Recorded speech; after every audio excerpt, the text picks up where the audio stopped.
Hey guys, sorry I haven't been making content lately, but I was just too busy playing with this awesome drone, the Darwin FPV Baby Ape Pro V2. Now a lot of you guys are going to say this is a cheap drone, and you're right. It's only $98 without a receiver. About 112 with Express LRS pre-built, built in, which is what I got. It has a 200 milliwatt VTX and a Cadex and camera and some very, very powerful motors.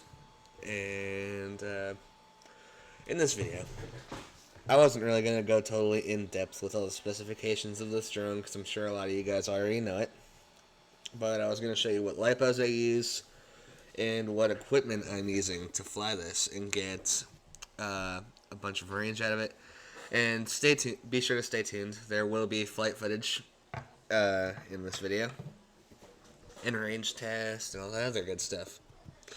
And I'll show you what charger I use and basically all the equipment I'm using currently to fly this drone. So let's get into it. Alright, so the first thing I wanted to show you guys was what kind of batteries I'm using for this drone. The first battery I used for it was a Lumineer battery with an 80C rating, 3S, 450 milliamp hour, and it didn't do so well. I didn't strain the battery or go below 3.5 volts or whatever the voltage is that is dangerously low and starts damaging your lipos. But it decided to swell up and give me a bunch of, well, it just decided to die. And I'm still not sure why that happened because I was very gentle to it. So the lipo I switched to are these tattoo brands, and they're 450 milliamp, 75C, and they are 3 cell. So you get decent power with these. They fit really nicely on the drone. This drone says the recommendations. They say you can use a 550 milliamp hour lipo on this drone. However, I found that it seems really huge. Because look, this is a 450 milliamp, and it just barely fits on there already. It seems perfect for speed if you want to go fast, but if you want more flight time, you can definitely get a 550 milliamp hour lipo, which is what I would do if I was going to get more flight time. But this drone is not exactly long range, so I don't see why you'd need a lot of flight time. I just get a bunch of lipo batteries and charge them. Speaking of chargers, well, let me transition to that. I've been using this Toolkit RC M7AC charger. It seems to work really good. It's not dual charging or anything. It's nothing fancy. It's really basic. But it's only like $74. So I'm definitely going to continue using this charger.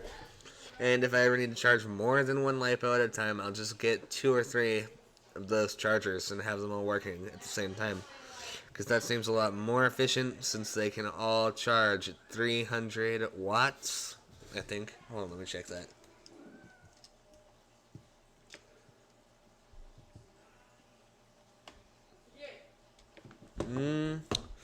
Okay, I'm not entirely sure of the specifications, so let me check that really fast. My bad, it is only 200 watts, but that is still plenty of charging power and speed for all you guys out there who like to charge batteries really fast. But I don't really find any importance in having a 450 watt charger for lipos that can only be charged at about, what is it, 1 amp hour? This is 0.4. I can't charge faster than 0.4 amp hours on this lipo. It takes like 30, 40 minutes if I have really drained it down.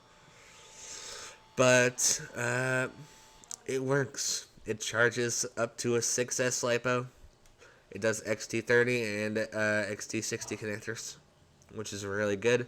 You can use it out in the field if you've got a 2 to 6S LiPo, and it works really good. Now, a lot of you guys are probably wondering what radio I've been using, and if you are curious, I will show you.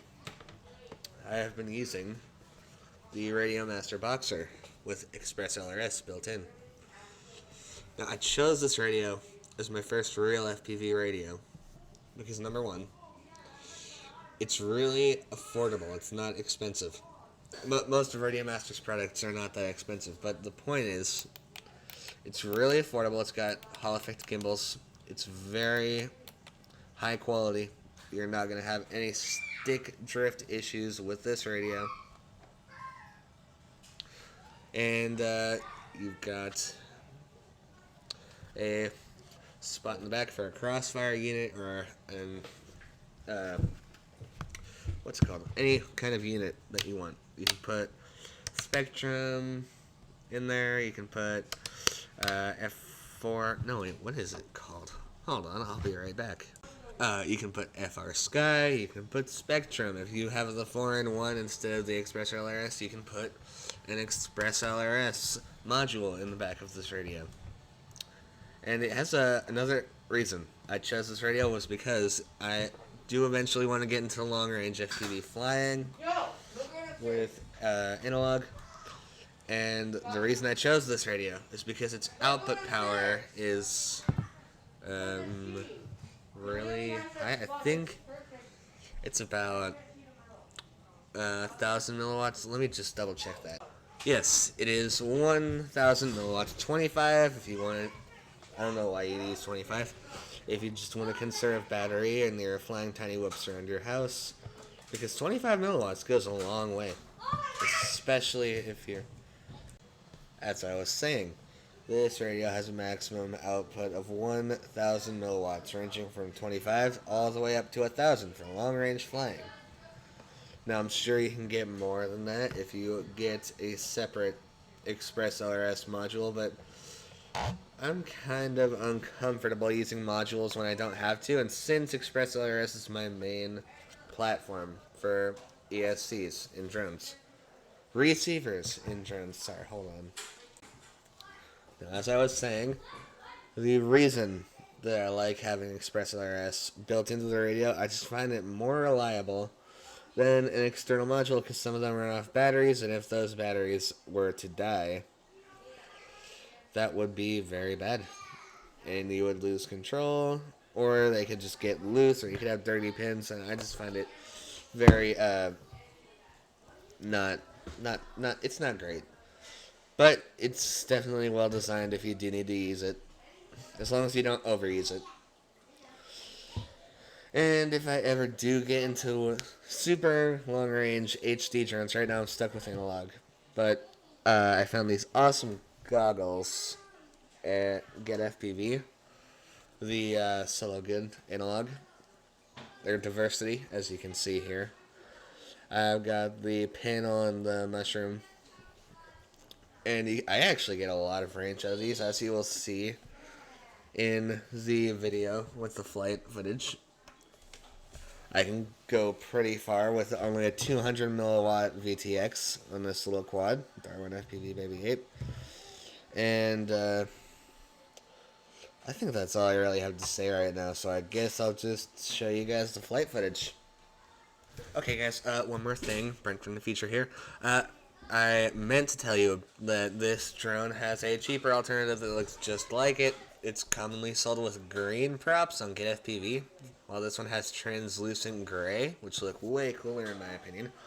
But aside from that, there's one that costs $79 PNP, and is the Darwin FPV Baby 8, not V2, just Darwin FPV Baby 8.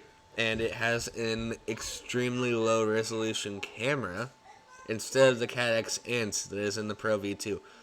So if you want to be able to see, just get the one that's $20 more, because it's so much simpler that way. And also this has a full carbon fiber construction, as you can see, with one 3D printed part in the back, and also metal standoffs. Back to the video.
Thank you guys for watching this video. If you found any part of it helpful, please drop a comment and tell me what part was helpful to you. If you just liked it for your entertainment purposes, also tell me about it.